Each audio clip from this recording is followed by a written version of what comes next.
So, getting specific, you talk in your paper about the need to develop, in specifically, undersea capabilities, undersea domain awareness, and submarines, undersea autonomous vehicles, these kinds of things. Why are you so focused on undersea capabilities?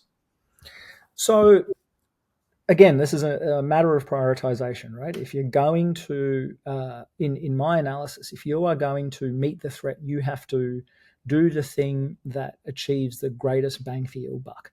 My analysis leads me to that conclusion because what I see is that the Chinese Navy is building a presence that will give it, in the very near future, a robust sea denial capability in the Indian Ocean, primarily through undersea warfare, primarily through, increased submarine and UUV operations in the Indian Ocean. And so, to my mind, that poses the biggest security threat to India, Australia, and the United States in the Indian Ocean.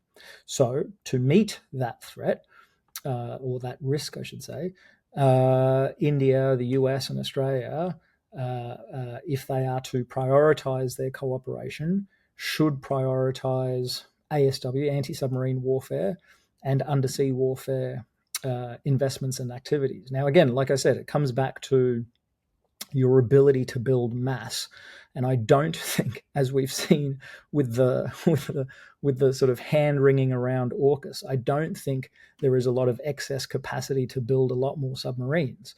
So if you can't build a lot more submarines, what can you do? You can increase cooperation, and through cooperation itself, there are advantages to be gained, operational advantages to be gained, whereby countries like India, Australia, and the US, but not only them, also other interested countries like the UK, France, Japan, could participate to do things like share undersea domain awareness data, to coordinate ASW operations, if it comes to that, and to co-develop relatively cheaper technologies like UUVs or sensors to put on UUVs, or even software that helps using AI to understand the data that gets collected by these sensors on these UUVs.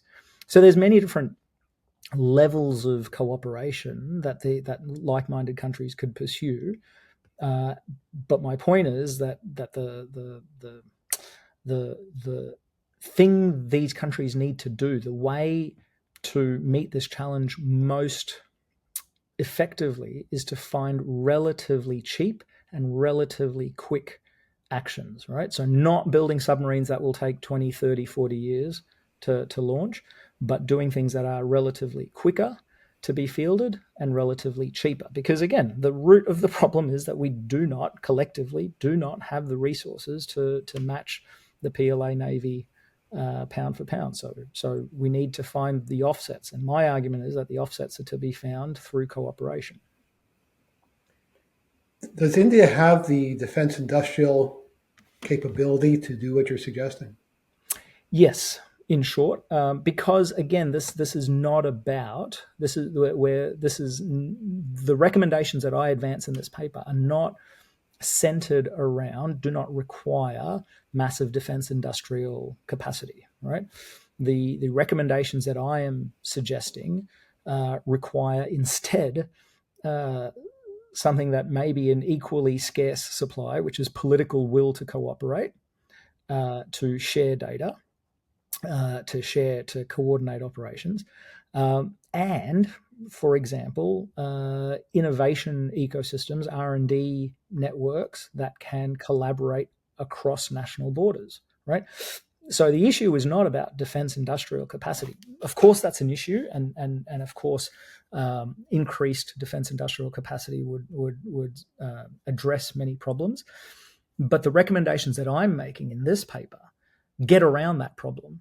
They suggest that there are other things that countries like India and the US and Australia can do if we can, for example, more effectively collaborate on innovation on UUVs and their sensors.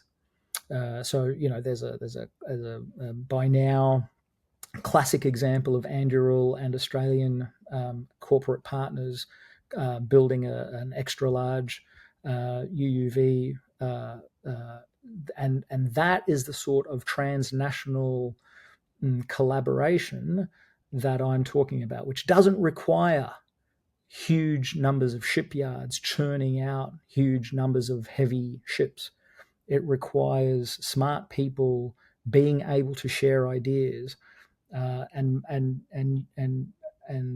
develop niche technologies that can have an outsized strategic effect.